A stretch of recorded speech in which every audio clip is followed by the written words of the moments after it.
কাশ্মীরের পেহেলগামে হামলার জেরে ভারত ও পাকিস্তান এই দুই প্রতিবেশী দেশের মাঝে সপ্তাহ খানিক ধরে চলছিল তীব্র উত্তেজনা। এরপর গত বুধবার মধ্যরাতে পাকিস্তানে ক্ষেপণাস্ত্র হামলা চালিয়ে একরকম আগুনে ঘি ঢালে ভারত, যার নাম দেওয়া হয় অপারেশন সিঁদুর। আর সে ঘটনা এবার পর্দায় আনতে যাচ্ছে Bollywood.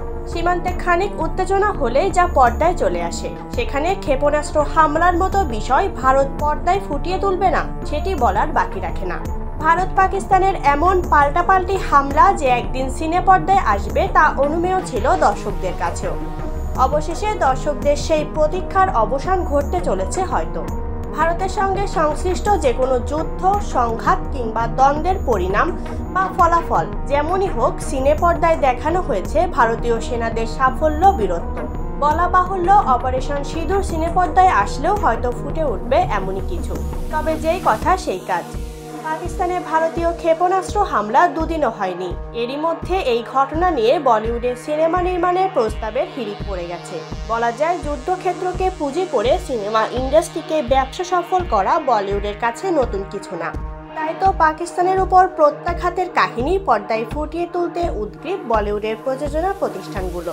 Indian motion picture producers অ্যাসোসিয়েশনের কাছে অপারেশন সিঁদুর শিরোনামটি নিবন্ধনের জন্য হিড়িক পড়ে গেছে।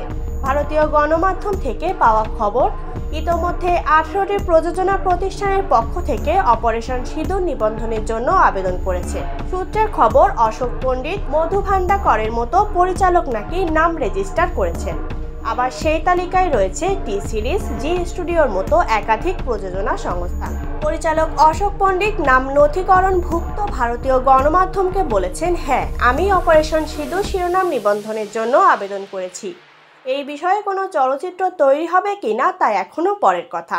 তবে চলচ্চিত্র নির্মাতা এবং প্রযোজক হিসেবে আমরা প্রায়ই আকর্ষণীয় কিছু ঘটে যাওয়ার মুহূর্তে শিরোনাম নিবন্ধন করি। আর এটি প্রথম এবং গুরুত্বপূর্ণ পদক্ষেপ, কারণ শিরোনাম ছাড়া আপনি একটি চলচ্চিত্র পরিকল্পনা শুরু করতে পারবেন না।